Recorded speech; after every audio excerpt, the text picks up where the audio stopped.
This is Fox 13 News at 9.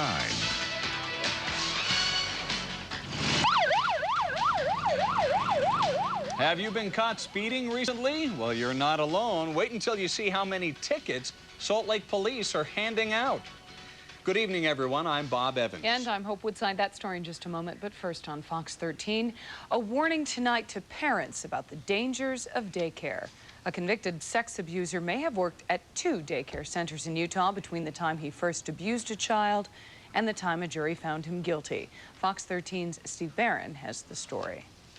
This is 47-year-old Thomas Hogue, convicted last week of forcible sex abuse of a child.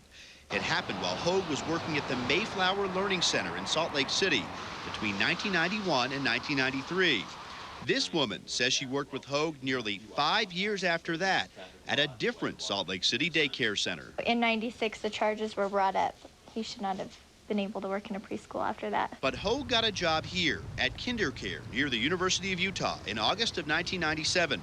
A manager told me Hogue worked as a cook and had no contact with kids as part of that job. But Kelsa Barney worked there at the time, and this is what she saw. He would bring the food around to the classes, and he would sit down and he'd play with the kids for, 5 to 10 minutes. The kids would, a lot of times, would sit in his lap. He did have access to the kids. Kelsa's son Tyron was also at the daycare when Hogue was there. His mother pulled him out and now takes care of 2 kids at home. She wants to pass along a warning to parents who had their kids at KinderCare near the U from late 1997 to the middle of 1998. They have the right to know, that he has been convicted now and that he did have access to their children. Access that until last week's conviction, no one had the power to stop. In Salt Lake City, Steve Barron, Fox 13 News. The state of Utah does background checks on all people who work in daycare, but since Hogue wasn't found guilty until last week, nothing showed up on his record. You can find the names of all convicted sex offenders in Utah at this web address. Here it is, www.cr.ex.state.ut.us. The list is ordered by zip code. How bad is road rage in our area? Well, to put it in perspective, there are more cases of road rage per capita here in Utah than in Los Angeles. Utah ranks 17th worst in the country. It had nearly 10 deaths per 100,000 people in 1996. The group that conducted the study says Salt Lake City, Ogden, Provo, Orem, and Logan all rank worse than some of the biggest cities in the country. It's a good bet all the road construction around the state could be the reason for more aggressive drivers. Fox 13's Courtney Zavala joins us now from downtown Salt Lake City. Courtney? Well, Bob, signs just like this are a very familiar sight around Utah, and let's face it, we've all felt some sort of frustration when we do see a road closed sign, but according to the national study, it's the lack of mass transit in our state that makes driving both more necessary and more frustrating. And many seem to agree that the road rage got worse when our roads began to close.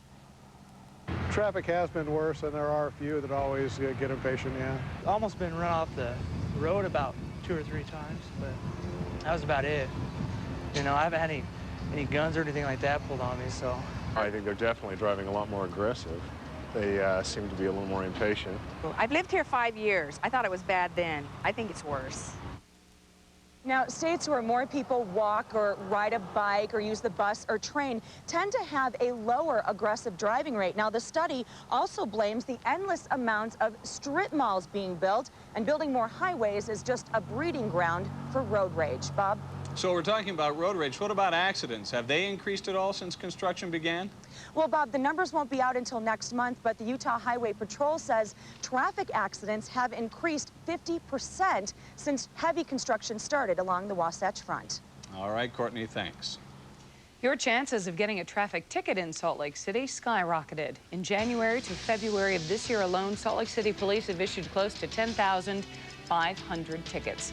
Compare that to the same time last year when police only issued 6,700 tickets. Why the big increase? Fox 13's Scott McCain explains.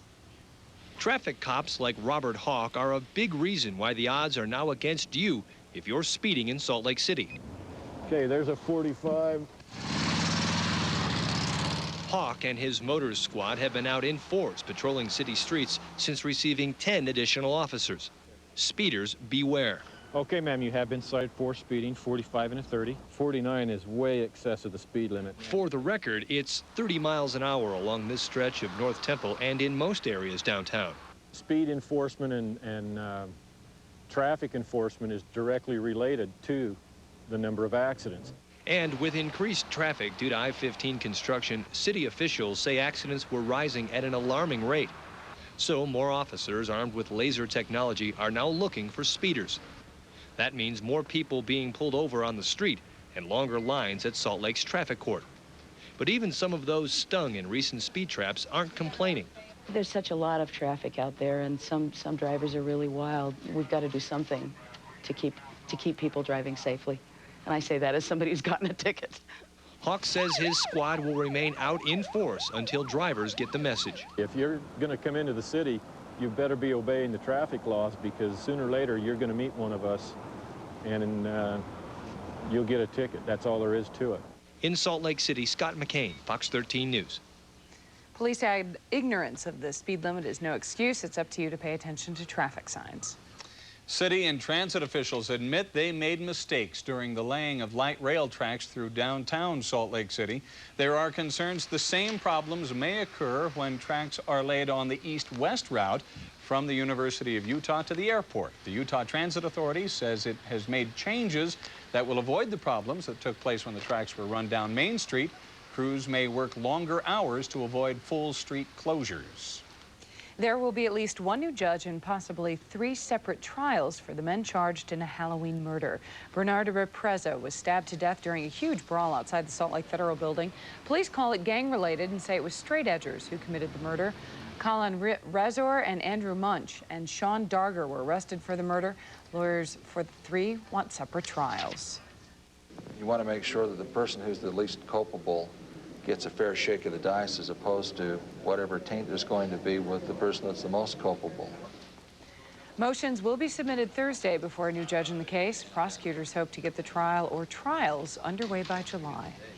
Testimony is heard today in the preliminary hearing of 2 people accused of killing 2 ranch workers and blowing up their bodies. John Pinder and Filomeno Valencia Ruiz are charged with kidnapping, murder, and desecration of a human body. Former ranch hand Dave Brunier says Pinder told him June Flood and Rex Tanner were liars, thieves, and maggots who were vaporized because they had stolen some documents. Police dug up Pinder's Duchesne Ranch last year searching for their bodies. The hearing will continue tomorrow. A judge will decide the fate of 3 little pigs from Brigham City. Patricia Schertz has kept Snuffy, Wheezy, and Willie in an area not zoned for livestock. Her lawyer is asking the court to dismiss charges against her. A judge will decide that question tomorrow. The headaches are beginning for Parley's Canyon commuters. Crews are working on a 9-mile section of I-80. Eastbound lanes are being reduced from the Mountain Dell interchange to just east of Lambs Canyon. Westbound lanes will be restricted starting in a couple of weeks. The restrictions will run 7 days a week until the project is done in May. And I-15 contractors say they're starting promised repairs to several homes damaged by reconstruction. The repairs are 7 months behind schedule. The problem is along one block stretch of Argyle Court in Salt Lake City. The movement of earth cracked the foundations, walls, and roofs of the home. A lawsuit is filed this morning that challenges the annexation of a portion of Salt Lake County into South Salt Lake. The Salt Lake County Sheriff's Association filed the suit. It claims city and county officials failed to follow the rules when collecting and certifying annexation petitions last year. The suit alleges petitions were obtained from outside the annexation area and included duplicate signatures. For about 2 years, the folks at the Deseret News have been talking about becoming a morning publication, and some rumors have been flying about a new name for the paper.